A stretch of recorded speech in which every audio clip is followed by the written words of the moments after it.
Ma'asyiral muslimin yang dimuliakan Allah Subhanahu wa taala, pertama kita ambil kisah Nabi Allah Khidir alaihi salatu wassalam. Bicara tentang Khidir, sangat erat kaitan kisah Nabi Khidir ini dengan kisahnya siapa? Nabi Musa alaihi salatu wassalam. Jadi suatu ketika Nabi Musa alaihi salatu wassalam ini sedang berceramah di tengah-tengah Bani Israel. Tiba-tiba ada yang nyeletuk satu orang dan mengatakan, "Ya Musa, apakah di sana ada orang yang lebih alim dibandingkan dirimu?" Tiba-tiba Musa mengatakan, "Tidak ada. Tidak ada orang yang lebih alim dibandingkan diriku." Musa lupa mengucapkan insyaallah. Gara-gara itu akhirnya Allah Subhanahu wa taala menghukum Nabi Musa, karena seolah-olah Musa ini menampakkan takaburnya, seolah-olah tidak ada orang alim dibandingkan dirinya. Kemudian dia lupa mengucapkan insyaallah. Akhirnya kemudian Allah Subhanahu wa taala mengatakan, ada seseorang yang saleh namanya Khidir, dia memiliki ilmu yang tidak kau miliki, maka carilah Khidir, belajarlah kepada dia. Akhirnya Nabi Musa alaihi salatu wassalam ditemani Yusha ibn Nun mencari-cari Khidir alaihi salatu wassalam, sampai akhirnya berjumpa di antara dua pertemuan air lautan. Entah berapa lama Nabi Musa itu mencari Khidir, yang jelas bahwa akhirnya Allah Subhanahu wa taala takdirkan berjumpa. Dari situlah Musa kemudian belajar banyak hal dari Khidir, di antaranya Khidir membolongi kapal, Khidir membunuh anak kecil, Khidir membangun rumah yang hendak roboh, kemudian ditakwilkan berbagai macam takwilan, termasuk juga ilmu-ilmu yang Musa dapati dari Khidir selain daripada tiga-tiga perkara yang disebutkan dalam surah Al-Kahfi itu. Intinya bahwa akhirnya Musa pun berpisah dengan Khidir. Lalu siapa Khidir ini sebenarnya? Ada yang mengatakan bahwa Khidir ini, karena masalahnya Khidir ini kan menjadi ittirab, jadi perbincangan para ulama tentang siapa Khidir ini.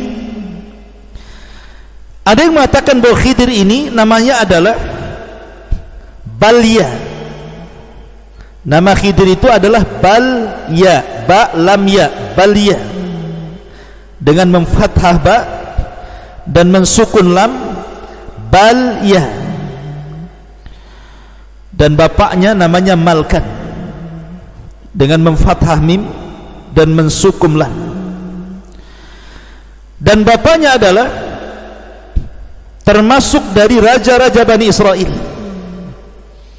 Jadi bapaknya itu termasuk raja dari raja-raja Bani Israel.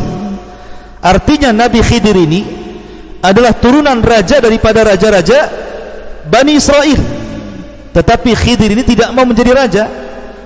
Dia lebih baik lari dari istana, kemudian fokus untuk beribadah kepada Allah Subhanahu wa taala, sehingga Khidir menjadi rajulun saleh, orang yang saleh, yang diperselisihkan para ulama apakah dia seorang nabi ataukah dia seorang wali. Bagi yang mengatakan Khidir seorang nabi, karena Khidir punya mukjizat, salah satunya adalah disebut Khidir diambil dari khadra.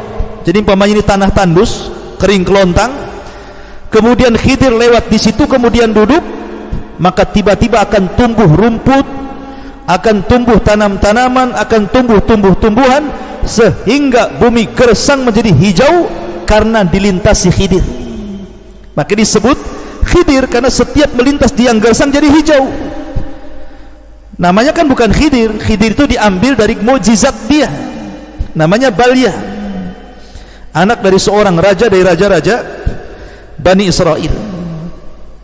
Ma'asyiral muslimin yang dimuliakan Allah Subhanahu wa taala, menjadi perbincangan para ulama ketika sebagian para ulama menganggap bahwa Khidir itu adalah masih hidup. Sampai hari ini Khidir itu tidak mati, karena tidak dijelaskan kematiannya. Tetapi bagaimanapun, nas-nas Al-Quran seperti surah Al-Anbiya ayat 34, wa ma ja'alna li ahadi min qablikal khulda afa imitta fahumul khalidun. Dan kami tidak jadikan kepada siapapun sebelum wahai Muhammad ada orang yang kekal tidak mati. Apakah kalau engkau mati mereka tetap kekal? Artinya mustahil. Semua orang itu kullu nafsin dha'iqatul maut, setiap jiwa itu pasti mati. Kemudian juga Allah Subhanahu wa taala berfirman dalam ayat yang lain tentang masalah keumuman firman Allah Subhanahu wa taala, kullu nafsin dha'iqatul maut, setiap jiwa pasti akan merasakan mati. Setiap jiwa pasti akan merasakan kematian. Al-Imam Asy-Syinkiti rahimahullahu taala, Al-Imam Asy-Syinkiti rahimahullahu taala, beliau mengatakan bahwa sesungguhnya Khidir itu sudah mati. Kenapa demikian? Karena pertama, zahir daripada umum firman Allah Subhanahu wa taala, wa ma ja'alna li ahadi min qablikal khulda afa imitta fahumul khalidun, dan kami tidak menjadikan seseorang dari manusia ini sebelum wahai Muhammad mereka kekal. Apakah kalau engkau meninggal mereka akan tetap kekal? Tidak mungkin. Kalau engkau meninggal mereka juga meninggal. Ini yang pertama. Yang kedua, Nabi SAW bersabda dalam perang Badar, Allahumma in tahlik hadhil isabah min ahlil Islam lam tu'bad fil ardi abada. Ya Rabb, kalau kau hancurkan kami yang sedikit ini, kalau aku sampai mati dalam perang ini dan sahabat-sahabatku sampai terbunuh semuanya, maka engkau tidak akan mendapati termasuk ahli Islam yang akan menyembahmu di permukaan bumi selamanya. Artinya bahwa tidak ada lagi orang yang menyembah Allah kalau seandainya Rasul dan para sahabat ketika itu wafat dalam perang Badar. Kalau memang Khidir masih hidup, tentu Rasul tidak akan mengatakan seperti itu, karena walaupun seandainya Rasul kemudian meninggal dan para sahabat, di sana ada Khidir. Tapi Nabi SAW mengatakan umum, kalau kau hancurkan kelompok yang sedikit ini, tidak akan ada orang yang menyembah dirimu ya Rabb. Kemudian yang ketiga, Nabi SAW pernah mengatakan, ala ra'si mi'ati sanatin lam yabqa mimman huwa ala dhahril ardi ahadun.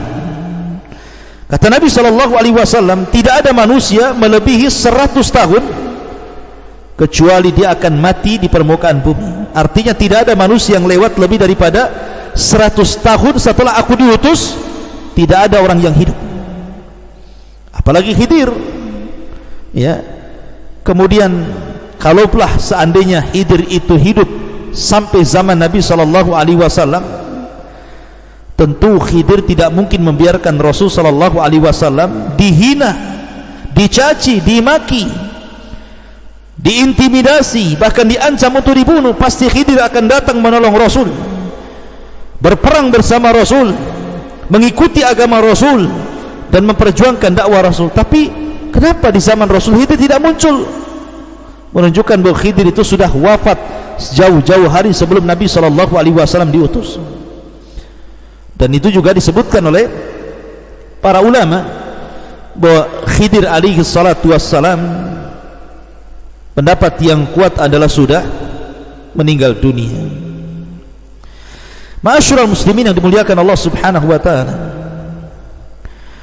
saya akan sebutkan beberapa pendapat para ulama. Di antaranya pendapat Hasan Al-Basri. Qala Al-Hasanu innahuma, berkata Hasan Al-Basri, sesungguhnya Khidir sudah meninggal. Wa qala Ibnul Munawi la yathbut hadis fi baqaihi, kata Imam Munawi tidak ada satupun hadis yang tertetapkan tentang hidupnya Khidir sampai hari ini.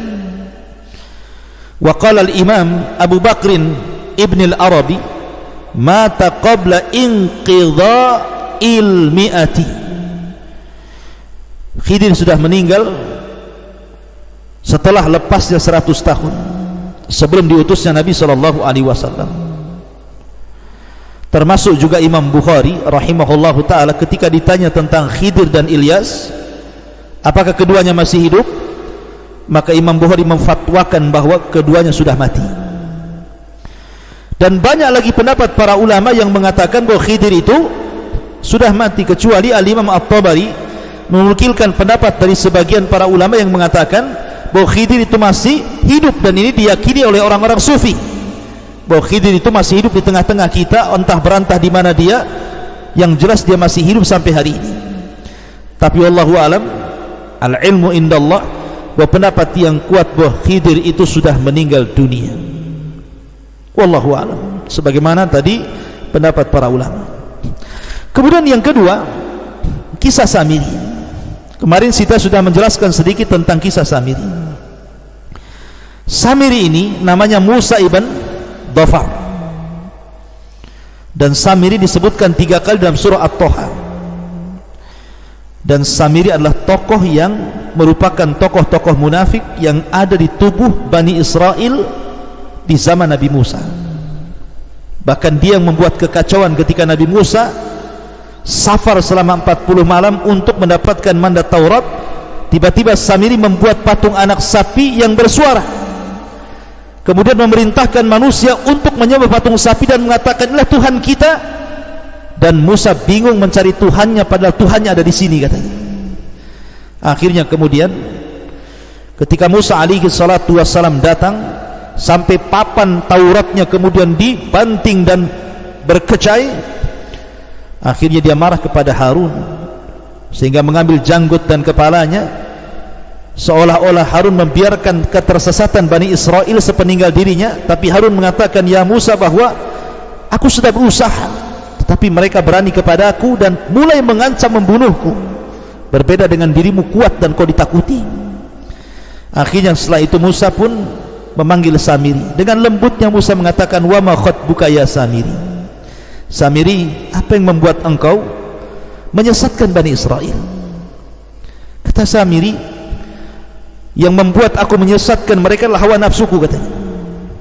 Maka dari situ Nabi Musa mengatakan, idhab fa innalaka fil hayati an taqula la misas wa innalaka mau'idan lan tukhlafahu wangdur ila ilahika alladhi dhalta alaihi akifa. Kata Nabi Musa, kau pergi sana, tinggalkan kami di sini, pergi sana, dan engkau tidak mungkin didekati manusia dan manusia tidak mungkin mendekat kepada dirimu. Setelah itu Samiri pergi dan tidak tahu kabarnya. Setelah diusir oleh Nabi Musa alaihi salatu wassalam, Samiri ini pergi dan tidak tahu kabarnya. Ada yang mengatakan bahwa Samiri ini bersembunyi di segitiga Bermuda, kemudian akan muncul di akhir zaman sebagai Dajjal laknatullah alaihi, yang akan membawa fitnah terbesar di alam semesta ini. Tapi kita katakan bahwa Samiri bukan Dajjal, dan Dajjal bukan Samiri. Samiri bukan orang yang ditangguhkan seperti Dajjal usianya, tapi Dajjal ditangguhkan sampai di akhir zaman dan baru akan mati di tangan Isa ibnu Maryam. Ada yang berdalil mengatakan seperti ini. Kenapa Samiri itu Dajjal? Pertama, Samiri ini mampu melihat malaikat. Samiri ini bisa melihat malaikat Jibril sehingga mengambil bekas pijakan kaki kudanya Jibril, padahal dia bukan seorang nabi. Padahal dia bukan seorang nabi, kok bisa melihat malaikat? Kalau bukan Dajjal berarti siapa, kan gitu. Maka kita katakan bahwa melihat malaikat tidak mesti kemudian dikatakan Dajjal. Karena sahabat Nabi SAW, Abbas bin Abdul Muttalib, ketika ditawan dalam perang Badar, kemudian dia mengatakan, siapa yang menawanmu? Kata Abbas menceritakan bahwa yang menawanku seorang laki-laki yang berbaju putih, menggunakan kuda putih, kemudian dialah yang kemudian menangkap dan mengikat diriku. Kata Nabi SAW, faqad ayyadakallahu bimalakin karim, bahwa yang menangkapmu, mengikatmu adalah malaikat. Malaikat. Lah Abbas melihat malaikat di sini. Ya. Jadi melihat malaikat tidak mesti kemudian ketika Samiri melihat malaikat Jibril dikatakan Dajjal, tidak mesti. Para sahabat juga ada yang melihat malaikat. Bahkan Abu Sufyan pun menceritakan kepada Abu Lahab ketika kekalahan dalam perang Badar, dia melihat ada sosok yang berpakaian putih menunggang kuda putih kemudian menghantam tentara orang-orang Quraisy, dan dia katakan, aku melihat itu semua. Sampai kata budaknya Fadl Ibn Abbas ini mengatakan, itulah malaikat yang menolong kaum muslimin. Maka Abu Lahab marah, kemudian dipukulnya budak Abbas itu. Ma'asyiral muslimin yang dimuliakan Allah Subhanahu wa taala. Adapun tentang dalil yang kedua yang mengatakan bahwa kenapa Nabi Musa lembut kepada Samiri, sudah jelas-jelas Samiri ini menyesatkan Bani Israel, tapi kenapa dia lembut kepada Samiri dan mengatakan, wa ma khatbuka ya Samiri, kenapa kau lakukan itu wahai Samiri? Kenapa lembutnya Nabi Musa kepada Samiri? Karena mereka mengatakan karena Dajjal itu akan tersulut emosinya ketika emosi. Jadi Rasul mengatakan tidak mungkin Dajjal keluar sampai tersulut emosi. Maka Nabi Musa supaya Samiri itu tidak tersulut emosi, dia pelan-pelan. Maka ini pun bukan hujah bahwa Samiri itu Dajjal. Bisa saja memang metode Nabi Musa seperti itu, ya.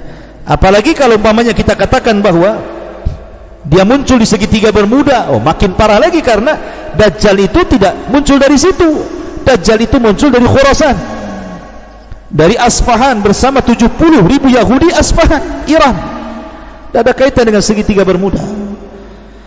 Kemudian juga ukubah yang diberikan kepada Samiri ini, di mana Nabi Musa kemudian mengatakan, engkau pergi, engkau tidak akan ada manusia yang mendekati kamu, dan engkau tidak mungkin mendekat manusia. Sementara Dajjal di akhir zaman itu mendekat manusia, berkumpul kepada manusia. Pertama dia mengaku Nabi, berakhir dengan mengaku Tuhan, kemudian jadilah dia Dajjal selama 40 hari. Jadi Samiri, Dajjal. Apakah Samiri sudah meninggal? Secara ayat-ayat umum, ya, Samiri sudah meninggal. Karena masalahnya tidak ada dalil meninggalnya Samiri atau hidupnya Samiri atau Samiri di mana. Al-ilmu indallah, bahwa ilmu itu ada di sisi Allah, tetapi keumuman dalil tentang masalah apakah Samiri termasuk minal mungdarin, makhluk yang dikecualikan seperti iblis kemudian ditangguhkan usianya, dan juga seperti Dajjal, tidak ada dalilnya. Karena sekali lagi pendapat yang kuat, Dajjal bukan Samiri, Samiri bukan Dajjal. Maka dia tidak akan hidup sampai di akhir zaman seperti Dajjal dan juga iblis. Kemudian yang terakhir Ibnu Sayyad. Ibnu Sayyad juga ada yang mengatakan dia Dajjal, bahkan kalangan sahabat yang mengatakan dia Dajjal. Umar bin Khattab mengatakan dia Dajjal, Jabir mengatakan dia Dajjal, Abu Dar mengatakan dia Dajjal, Habsah mengatakan dia Dajjal, Ibnu Umar mengatakan dia Dajjal, sampai bersumpah lagi. Tapi Nabi SAW masih ragu tentang kedajjalannya Ibnu Sayyad, sampai akhirnya oleh Rasul diteliti. Dan pendapat yang kuat dari kalangan para ulama, Ibnu Sayyad bukan Dajjal. Iya, dia Dajjal, tapi Dajjal kecil, bukan Dajjal yang akan keluar di akhir zaman. Saya akan nukilkan beberapa perkataan para ulama. Pertama, Imam Baihaqi mengatakan, laisa fi hadithi Jabir akthar min sukutin Nabi sallallahu alaihi wasallam ala halafi Umar.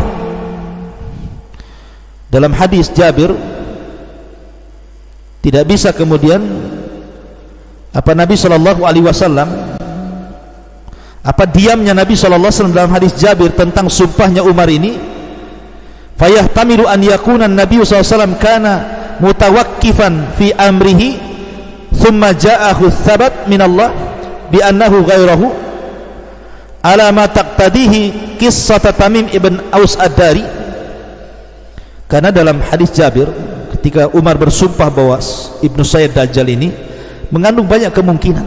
Boleh jadi Nabi SAW ragu-ragu, setelah jelas perkaranya ternyata bukan Dajjal, karena di sana ada hadis Tamim ibn Aus Ad-Dari yang berjumpa dengan Dajjal. Artinya di zaman yang sama, pertama Ibnu Sayyad tinggal di kota Madinah, yang kedua cerita Tamim ibn Aus Ad-Dari yang kemudian berlayar di sebuah pulau kemudian berjumpa dengan Dajjal. Ini kan kontras bahwa Tamim ibn Aus Ad-Dari berjumpa dengan Dajjal di tempat lain, dan Ibnu Sayyad juga di Madinah. Jadi Ibnu Sayyad bukan Dajjal, karena Dajjal di zaman itu sudah dijumpai oleh Tamim ibn Aus Ad-Dari, bukan di Madinah tapi di pulau di tengah lautan.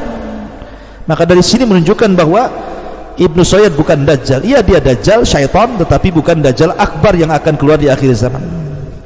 Termasuk juga Imam Ibnu Katsir mengatakan anna Ibnu Sayyad laisa bid-Dajjal alladhi yakhruju fi akhir zaman. Kata Imam Ibnu Katsir, Ibnu Sayyad bukan Dajjal yang keluar di akhir zaman. Termasuk Al-Barjanji mengatakan al-asah anna Dajjal ghaira Ibnu Sayyad. Dajjal bukan Ibnu Sayyad. Intinya bahwa Ibnu Sayyad, apakah dia sudah meninggal atau tidak? Ada yang mengatakan Ibnu Sayyad itu ketika perang Harrah terbunuh, dan perang Harrah itu perang antara kubu Madinah dengan kubu Syam, karena orang Madinah tidak mau baiat kepada Yazid. Akhirnya Yazid menyerang kota Madinah, dan banyak para sahabat meninggal dan anak-anak sahabat meninggal, termasuk Ibnu Sayyad meninggal dalam pertempuran itu. Karena Ibnu Sayyad masalahnya belakangan masuk Islam, kemudian punya anak, dan anaknya menjadi tokoh tabi'in hebat. Bahkan Ibnu Sayyad pernah haji dan masuk kota Madinah dan Mekah, sementara Dajjal tidak mungkin masuk kota Madinah dan Mekah. Walaupun ada yang membantah, ya itu kan di permulaannya, di akhirnya nanti dia akan kufur dan akan jadi Dajjal katanya. Nah, itu kan ihtimal, kemungkinan. Tapi yang jelas bahwa hadis-hadis dan riwayat menjelaskan bahwa Rasul mengatakan Dajjal tidak akan masuk kota Madinah dan Mekah. Ibnu Sayyad masuk kota Madinah dan Mekah. Dajjal kafir, bahkan di dahinya ada kafara.